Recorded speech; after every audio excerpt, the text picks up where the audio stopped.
Alright, ladies and gentlemen, it is time for another game review here for Video Game Reviews, and the game that you see in front of you here, first released on the Nintendo Switch, well, this version of it anyway, first released in 2017. However, this game itself is actually older than that.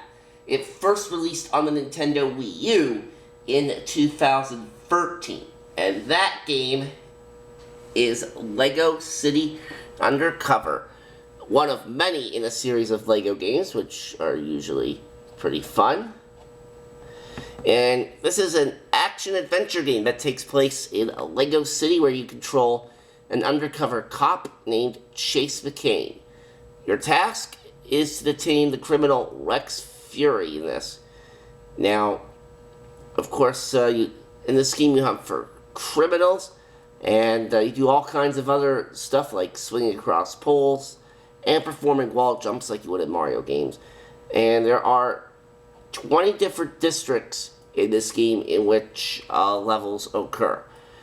And there is a set of linear objectives in this game that have to be completed to reach the end, so which involve puzzle solving, building and breaking Lego bricks, and of course there's also platforming challenges. And of course you engage in combat with criminals that require various button combos in order to fight said criminals. And then during your time progressing through the game, you learn new abilities called disguises. Disguises that replicate occupations and personas, and actually that part actually is kind of reminding me of the Persona game series. Now the abilities for the disguises can be used in levels to explore things that were previously inaccessible. Like with the minor disguise, you can actually smash through boulders with the pickaxe, and also grab a dynamite out of the dynamite machine.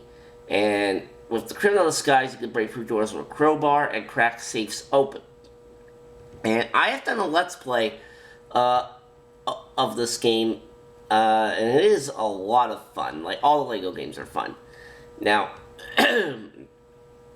besides the disguises, you can also create customized characters or play as other characters once they're unlocked, although those characters will still talk and behave like Chase.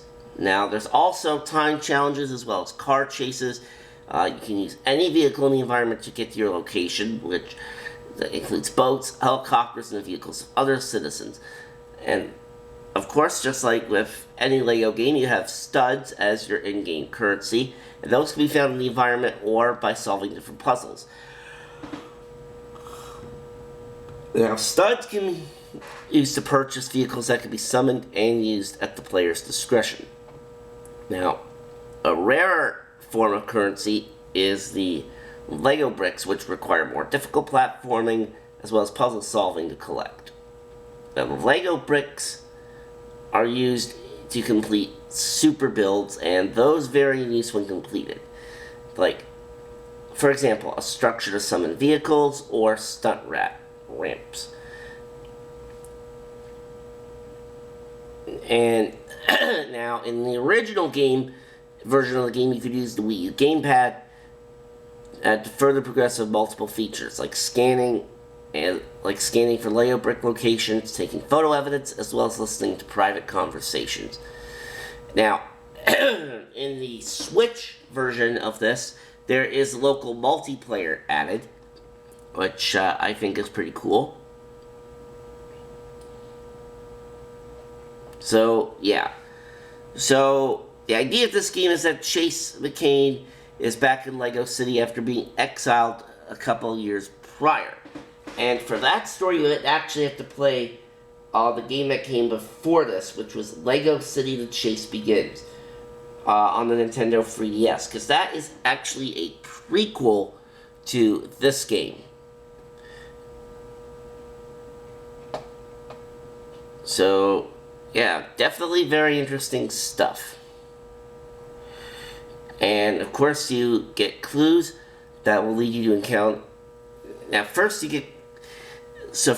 after having to deal with a number of minor cases, you get clues that lead you to encountering Rex at the Bluebell Mine, but yeah, so and you're probably thinking, oh, well, you find him there, just arrest him on the spot. But Rex Fury's kind of powerful right away. So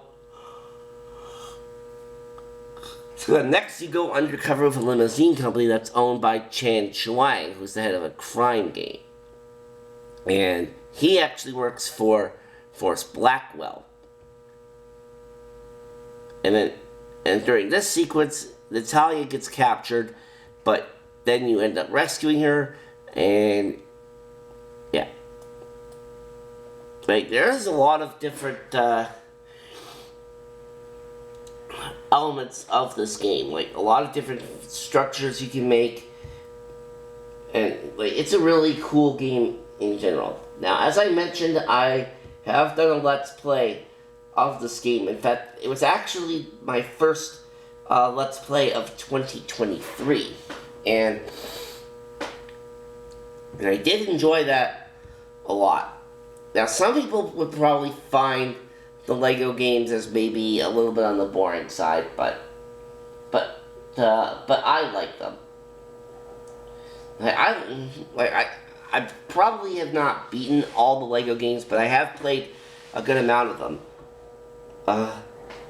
Now, the Lego Incredibles, that's another good Lego game that you could probably play if you're into those kind of games.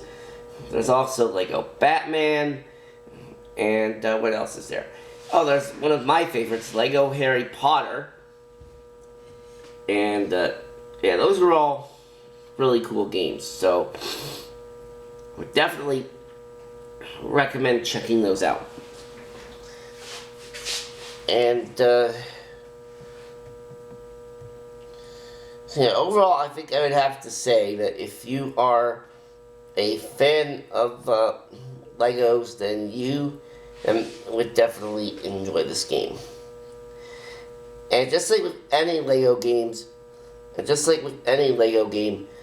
like there is a lot of funny stuff that happens in this one.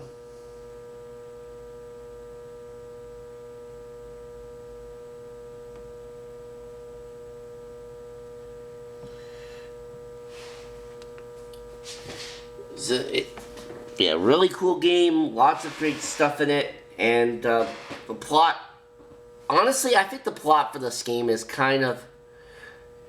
it's some of the cleverest writing I've ever seen, not just in any Lego game, but in any game, period. I mean,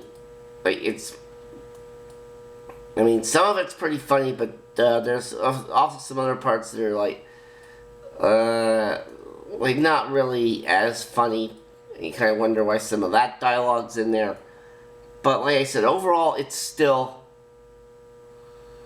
a fun game to play.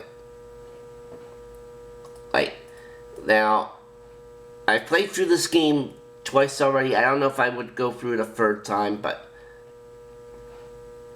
like I said, it's fun. So, my rating for this would probably have to be, I think I would probably have to give this game an 8.5 out of 10. Now again, your opinions may differ on this game depending on whether or not you like Lego games, but this is just my personal opinion. Again, you don't have to necessarily agree to disagree. But anyways, I think that will do it for this episode of Video Game Reviews, and I will see you next time.